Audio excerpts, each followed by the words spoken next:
Today's video is involving a bit of drama in the comments section. It all started on this video showing a banned cheater. PUBG devs had already done a full review and found them to be cheating and banned them. So I was a little surprised to see a comment on the video casting some doubt on the points I made, suggesting that the video evidence on this replay wasn't clear, that it's all explained by having a good audio setup and natural skills. I responded with some additional information. Maybe they missed the explanation in the video showing it was a foregone conclusion. Yes, I was picking up some cheat denier vibes from the first post, but here I'm giving them the benefit of the doubt. Their next response is fine, but the final point that this match isn't convincing did irk me, as there's plenty of questionable gameplay. So I provided a lengthy response, pointing out multiple things that were in the video indicating why they were cheating. Sorry for those watching on cell phones, this one's more for those on desktops. I really thought this would be the end of it. It's a non-argument, right? I did make an additional post to address their specific points they raised also. My final point here was to raise the prospect that maybe they give the benefit of doubt too easily. They responded with this, and this is where they shifted into full cheat denier mode. They start out saying I'm too ad hominem to have factual conversations, okay? Then go on to say I'm making emotional arguments about this guy being a cheater and suggested I've used feelings to review the video. They then go on to explain how they use an audio compressor to hear better in the game. It's this YouTube channel. They have 0 videos on PUBG. The channel seems to be run by multiple people though. Really seems to be something coming out of left field. This is my final response on the comments, again pointing out the logic flaws but also raising some questions on their motives. I honestly don't understand how this is even an argument. And here's their final post about it. I seem to have really set them off. We can see them for what they are, with their mask removed. A cheat denier through and through. Dear clip of the day, I'll indulge you further by showing just how wrong you are. First, let us now look at the part of the replay where you claim you could hear enemy movement with your audio compressor setup on this highly suspicious grenade throw to an unseen and apparently unheard enemy.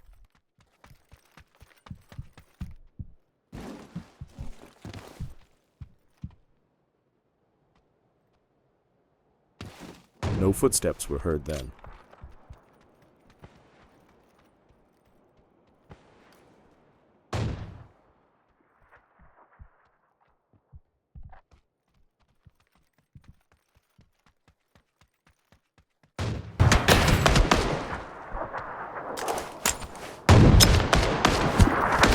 No footsteps then either.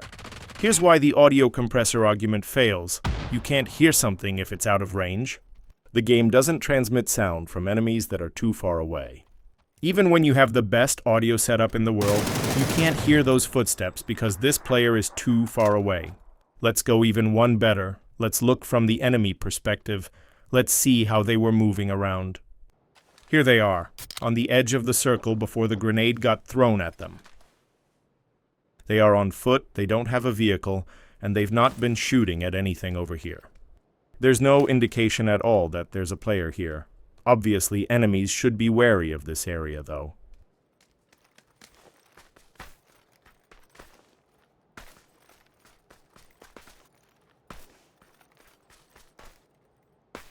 They did run briefly, while the cheater was inside the building, which is even further away from where they ended up throwing that grenade. They are crouch walking now.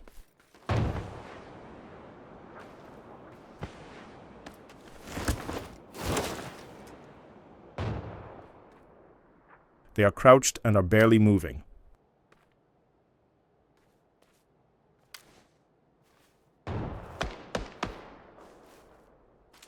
The cheater is now in the process of throwing the grenade.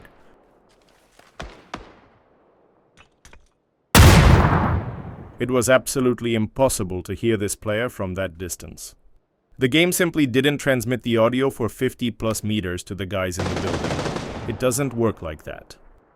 Especially considering that they were crouched and barely moving when the cheater threw that grenade. The range in which footsteps are transmitted is reduced even more when crouched. I don't mind some skepticism in my comments if it's genuine. But in this case, they seem determined to ignore all the evidence and try and discredit the video and my analysis. But in doing so, simply make themselves look foolish. Bottom line, the devs got it right. The cheater deserved the ban.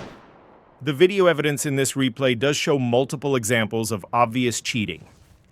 Ignoring all of this and still trying to discredit the video and create doubt is called cheat denial.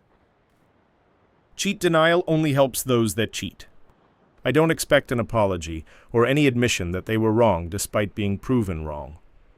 Hopefully they'll reflect on why they were so aggressively defending a proven cheater, and why simply showing a video about why the cheater lost their account triggered them so much. This is the problem. There's some that are doing this on purpose.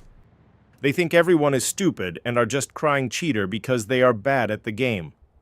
With over 50 million accounts permanently banned for cheating over the last 9 years, there's a good reason why so many cry cheater.